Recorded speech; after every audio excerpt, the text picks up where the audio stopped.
In this tutorial, we're going to look at a couple more retouching options that you can use.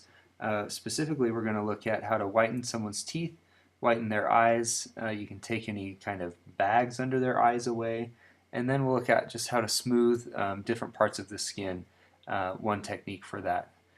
So the first thing we're going to do is whiten my teeth, and as you can tell, this is me here. So let's see, let's come into the Photoshop document and we'll zoom in on the teeth. Now, normally we would be creating a new background layer, but what I am going to do is first make my selection on the background layer, and then I'm going to create a copy of that.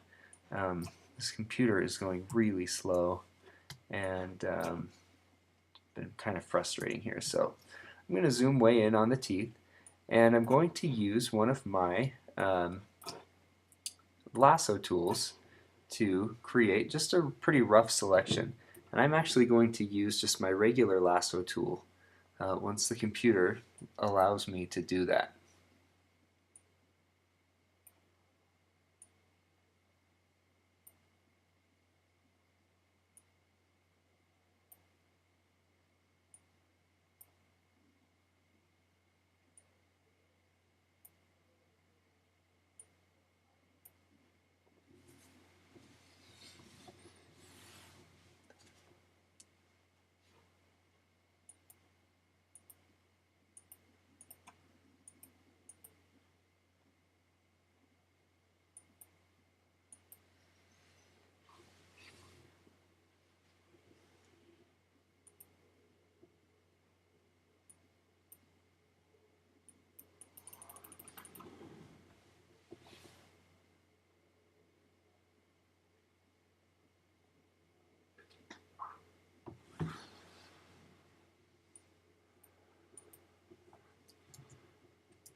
Okay, so I'm going to select my lasso tool, and then what I'm going to do is make a selection, and I'm going to select well inside, whoops, well inside of the teeth here. Um, and I will show you why I'm going to do that in just a moment. But when you're whitening somebody's teeth, you want to be aware that people's teeth are not one uniform color.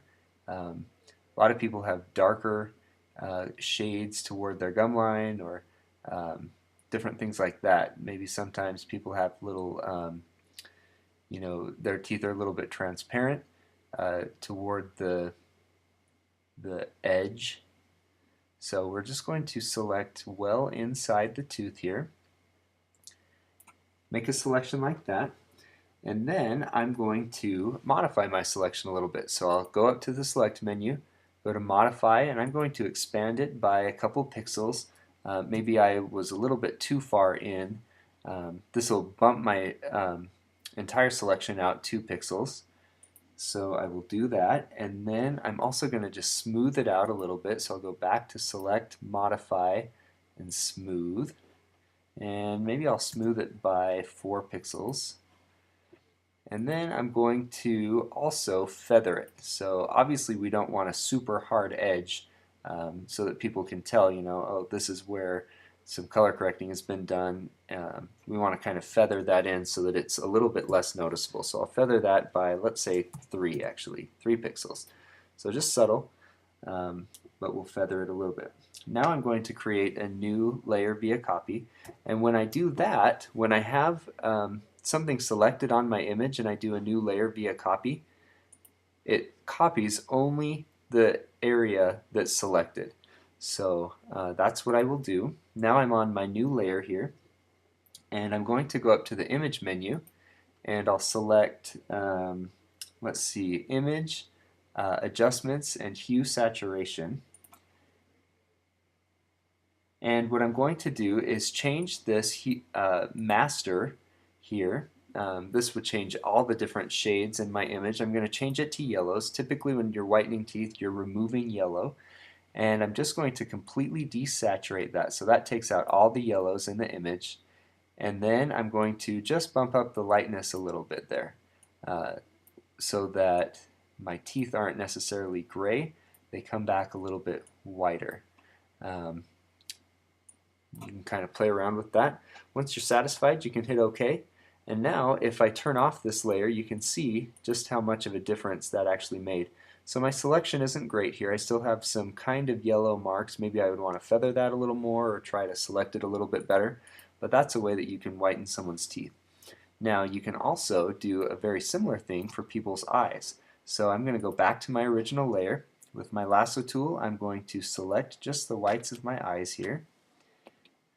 And once I've made one selection, if I hold down the shift key, I can add to that selection. So I'm going to just hold the shift key down and select all of the different whites of my eyes, and you'll notice that I have 4 different selections there. I'll hit Command J, and that will actually make a new layer. I'm going to start naming these so that I don't get too confused. I'll name the one with my teeth, teeth, the one with my eyes, eyes.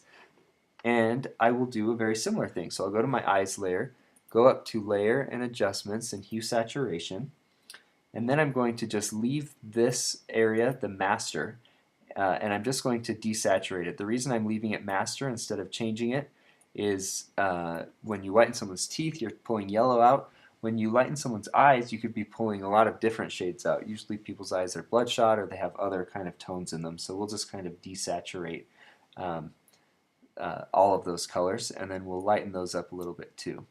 Now you'll notice I didn't feather my selection, and I needed to. I should have, but this is actually pretty good for demonstration purposes. Notice how unnatural now that looks. Obviously that would not fly, so you want to make sure to really feather the selection so that you get a natural look. I'm not going to go back and do that just for the purposes of demonstration, but be sure that you are doing that. The next thing I'm going to do is actually heal some of the bags under my eyes here. So I'm going to go back to the original, make a copy of it, and call it bags. And for this one, I'm going to use the healing brush tool. With the healing brush tool, you hold down the option key to select, oops, I need to go back. I had pattern selected, but I want to go to sample. You hold down the option key to select an area where you can kind of make those changes, and you can kind of make just some clicks here, some adjustments to kind of pull in a little more natural looking color and texture there. Now if I really want to change the color out, I wouldn't use the healing brush tool. I would actually use the clone stamp tool. So the clone stamp tool is here. And it works the same way. I'll hold down the option key for in the area that I want to, pull from for this part of the image. Whoops! And you can always resample, and it's a good idea to resample so that you get as natural a look as possible. I'll do the same thing over here, and just kind of pull out that purple coloring. Until it looks decent. Now what I think is always a good idea is to reduce the opacity of the layer where you're making changes like this. Maybe we'll pull it down to, let's say, 75, just so that a little bit of that original layer shows through. There's really no reason to make it completely unnatural looking. And adjusting the opacity of that layer where you've made your changes really can help that. So you may even want to bump that down a little bit more. But certainly that's a big improvement over kind of some of those purple bags there. Now the last thing I want to do is show you a technique for um, kind of smoothing out some of these pores. A lot of people, myself included, obviously have this porous skin here. So what we're going to do is on our background layer, we will create, or we'll go up to our filter menu.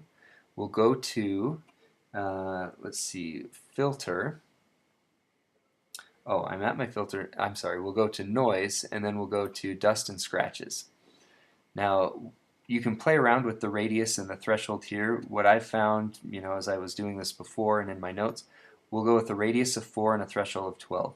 The key is you want to be subtle. None of this is really, this is all meant to improve someone's look, but naturally, right? So we want to be subtle. So we'll go a radius of 4 and a threshold of 12. And then I'm going to go to the Edit menu.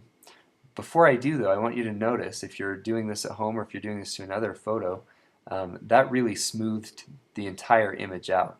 I'm not interested in smoothing everything out. For example, I don't want my eyes to have a glassy, soft look. Just want certain parts of my face to be smoothed out that way.